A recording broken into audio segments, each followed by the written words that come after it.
नाजायज असासे और बदउनवानी पकड़े गए आगा सिराज दुरानी। स्पीकर सिंध असम्बली को नैब कराची ने इस्लामाबाद से गिरफ्तार किया। राहदारी रिमांड के बाद कराची मुंतकिल किया। सिराज दुरानी पर आमदन से जायद असासों और सरकारी फंड्स में खुर्द के इल्जामात। उधर नैब का कराची में सिराज दुरानी के घर पर छापा। करोड़ों मालियत की 8 गाड़ियां जायदाद की दस्तावेजात तहवील में ली।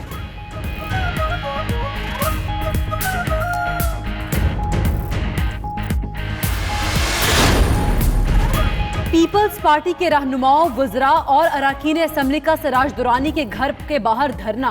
शहला रजा, कायम अली शाह, सईद गानी, मुर्तजा वहाब, मुकेश चावला, निसार खोरू और दीगर शामिल।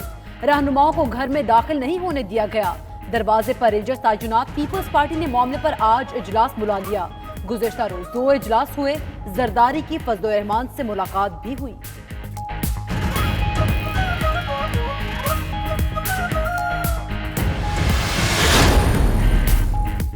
एहतसाब का शिकंजा सख्त हुआ तो पीपल्स पार्टी सिंध कार्ड खेलने लगी। तर्जुमान सिंध हुकूमत मुर्तजा वहाब कहते हैं, सिंध के स्पीकर के साथ ऐसा सुलूक हो रहा है तो आम सिंधी के साथ कैसा होगा।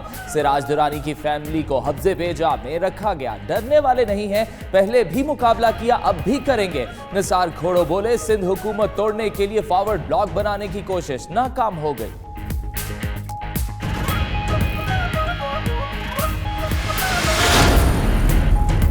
सिंधियों के खिलाफ कार्रवाइयों के लिए इरफान मंगी को लाने की रिपोर्ट्स पर नैब का सख्त रद्द-ए-अमल। एलामिया में कहा गया है कि नैब कानून के मुताबिक मुल्क भर में कार्रवाइयां कर रहा है, किसी सूबे को इस्तिस्ना हासिल नहीं। नैब के अफसरान का ताल्लुक किसी जमात, फर्द या गिरोह से नहीं।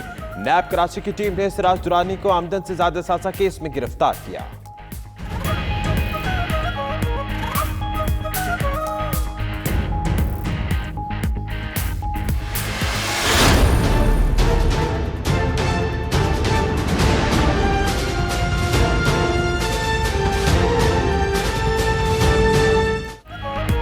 स्पीकर सिंध असम्बली की गिरफ्तारी, सीखपा हो गए आसिफ अली जरदारी। कहा, स्पीकर को गिरफ्तार करके जमहूरियत को चैलेंज कर रहे हैं। डरने वाले नहीं हैं, जेल दूसरा घर है, देख लेंगे। 18वीं तरमीम के मामले पर गद्दार भी करार दे दें तो मंजूर है। बिलावल भुट्टो कहते हैं, उन्होंने कभी करप्शन नहीं की। 6-7 माह से जो कुछ हो रहा है वो ज्यादती है।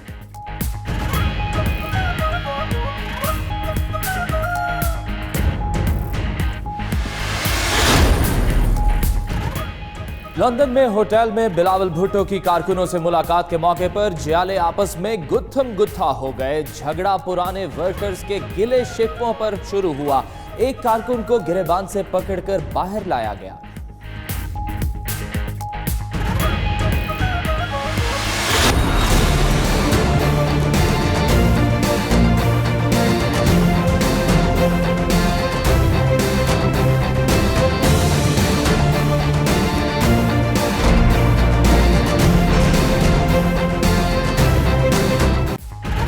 भारतीय वज़ीर-ए-आज़म की चापलूसियों और झपियों से बात न बनी। सऊदी वली-अहद ने पाकिस्तान के खिलाफ कोई बात न सुनी। मुश्तरका एलामिया में पाकिस्तान का जिक्र नहीं। भारत पुलवामा हमले पर भी मनपसंद मौक़िफ़ लेने में नाकाम हो गया। मोदी सरकार की नाकामी पर भारतीय मीडिया भी तिलमिला उठा। मोदी के गुनगाने वाले भारतीय मीडिया ने अब उन्हें गद्दार करार दे दिया।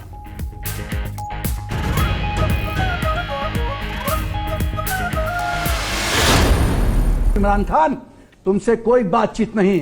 अब बातचीत होगी अलग अलग युद्ध के क्षेत्रों में। अब हर एक क्षेत्र में तुमको जवाब दिया जाएगा। इमरान खान, तुमको ऐसे घुटने टेकवाएंगे ना, हमारी नानी याद आएगी। वज़ीर आज़म पाकिस्तान के मुंह तोड़ जवाब ने भारतीय मीडिया पंडितों पर हिज़्यानी कैफियत तारी कर दी। भारतीय तज्जियाकारों ने मंतकी जवाब देने की बजाय चीखना चिल्लाना शुरू कर दिया। भारतीय तज्जियाकारों की गीदड़ भभकियां इमरान खान को धमकियां भी देने लगे।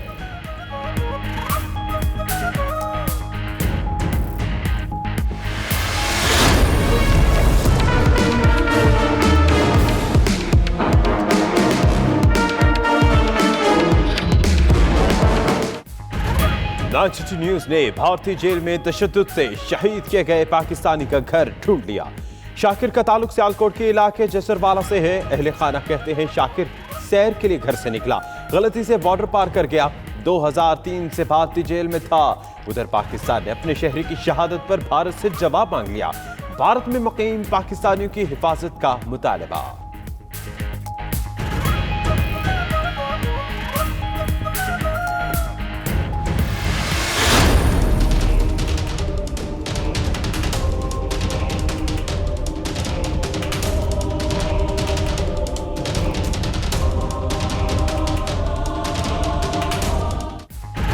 कश्मीरियों पर मजालिम का सिलसिला मकबूजा वादी से निकलकर भारत भर में फैल गया।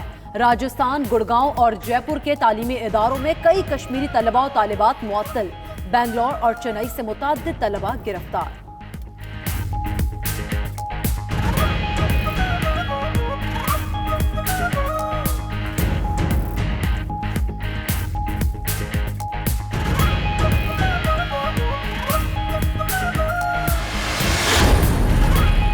झूठी शोहरत की भूखी मोदी सरकार। भारतीय मीडिया ने भांडा फोड़ दिया सरे बाजार। मोदी की तारीफें कराने के लिए बीजेपी ने खरीद लिए कई फिल्म स्टार।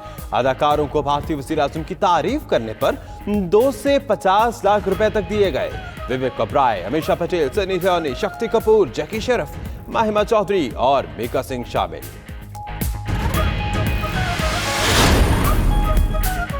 पुलवामा हमला बिलाशुबा इंतहाई खौफनाक फेल है। पाकिस्तानी हुकूमत किसी भी तरह पुलवामा हमले में मुलव्विस नहीं। साबिक सदर परवेज मुशर्रफ का कहना है वज़ीर आज़म इमरान खान को जैश ए मोहम्मद से कोई हमदर्दी नहीं है। भारत खुद को जमहूरियत का चैंपियन समझता है मगर उसकी सोच झूठी है। भारत पाकिस्तान की दिफाई सलाहियत के हवाले से किसी गलतफहमी में न रहे।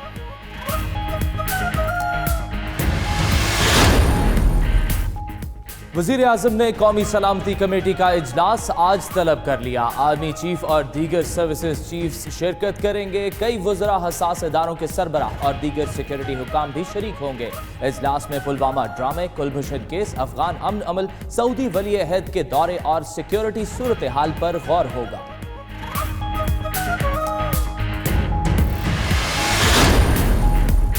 कौमी असम्बली इजलास। पुलवामा वाक़े पर भारत के झूठे इल्जामात के खिलाफ मुतफ़िक़ा करारदाद मंजूर।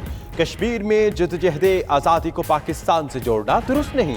भारत की किसी भी जारहियत का मुंह तोड़ जवाब दिया जाएगा।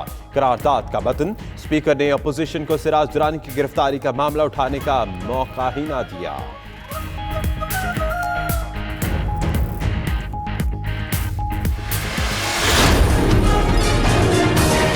के ऊपर फैसला होगा और पाकिस्तान का केस जो है वो बहुत मजबूत है। नरेंद्र मोदी जो है उनको अपनी कारकर्दगी की बुनियाद पे इलेक्शंस में जाना चाहिए। पाकिस्तान मुखालफत की बुनियाद पे इलेक्शंस जीतने की जो प्लानिंग है उनकी या पॉलिसी है वो बिल्कुल बचगाना। दुनिया जो है वो हिंदुस्तान के मौक़िफ़ को तस्लीम नहीं कर रही है। भारत दुनिया में तन्हाई का शिकार हो गया। वज़ीर इत्तलात फवाद चौधरी कहते हैं पाकिस्तान ने चूड़ियां नहीं पहन रखी, हमारी फौज ने बहादुरी की मिसालें कायम की। कोई माई का लाल पाकिस्तान को नुकसान नहीं पहुंचा सकता। मोदी पाकिस्तान मुखालिफ पॉलिसी की बजाय कारकर्दगी पर इलेक्शन लड़े। कुलभूषण यादव के मुतालिक पाकिस्तान का केस बहुत मजबूत है।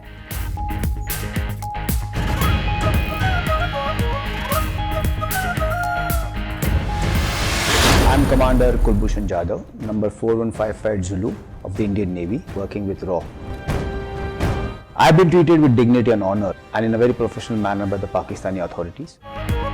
कुलभूषण ने हुसैन मुबारक के जाली नाम से पासपोर्ट बनवाया। आलमी अदालत में भारतीय वकील ने मान लिया, मामले पर रिलीफ भी मांग लिया। मामला सिविल अदालत भेजने की इस्तदा भी कर दी। जवाब दलाइल में मौक़िफ़ इख्तियार किया कि जाली पासपोर्ट पर सजाए मौत नहीं हो सकती। आज पाकिस्तान अपने हतमी दलाइल देगा।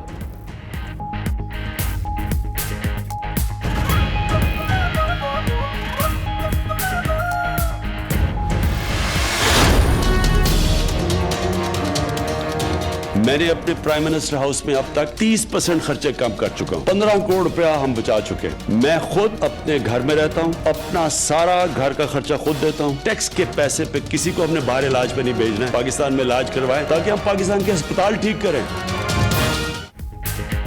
टैक्स के पैसे पर बैरून मुल्क किसी को इलाज के लिए नहीं भिजवाएंगे। वजीर आजम का कहना है कभी इसहाक डार, कभी शहबाज शरीफ और कभी नवाज शरीफ कौम के पैसों पर बैरून मुल्क इलाज कराना चाहते हैं। अरबपति लोग भी कौम के पैसे पर अयाशी करना चाहते हैं। असद उमर बोले फैसला हो गया, चोरी करने वाले को सिर्फ डाकू नहीं बल्कि मिस्टर डाकू कहा जाएगा।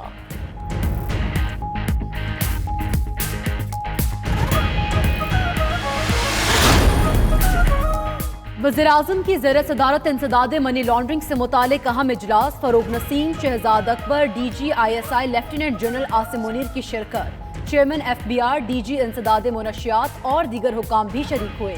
इमरान खान कहते हैं मनी लॉन्ड्रिंग में मुलव्वस अफराद कौम के मुजरिम हैं, रियायत के मुस्तहिक नहीं हैं।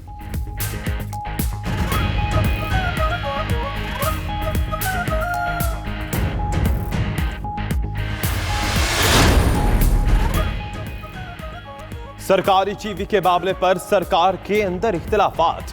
नईमुल हक कहते हैं PTV को BBC की तरह आजाद होना चाहिए। फवाद चौधरी का तुर्की बतुर्की जवाब, कहा हुआ है शह का मुसाहिब, फिरे है इतराता, वगरना शहर में गालिब की आबरू क्या है। नईमुल हक ने कहा इमरान खान का फलसफा ना मानने वालों को पार्टी में कोई मुस्तकबिल नहीं।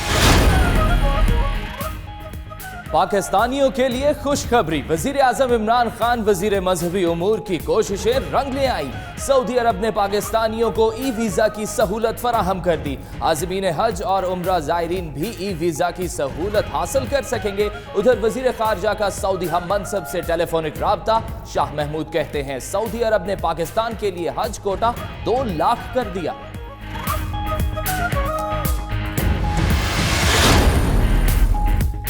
मुल्क के बेशतर मैदानी इलाकों में मूसलाधार बारिशें। सिंध में कराची, लाड़काना, खैरपुर, दादू और दीगर शहरों में बादल बरसे। केरथर के पहाड़ों पर बारिश से नदी नालों में तुगयानी। लाहौर, मुल्तान, फैसलाबाद में भी बारिश हुई। खैबर पख्तूनख्वा में छतें गिरने से जाबाहक होने वालों की तादाद 12 हो गई। ज़ियारत, दीरबाला, लवारी टॉप में मजीद बर्फबारी।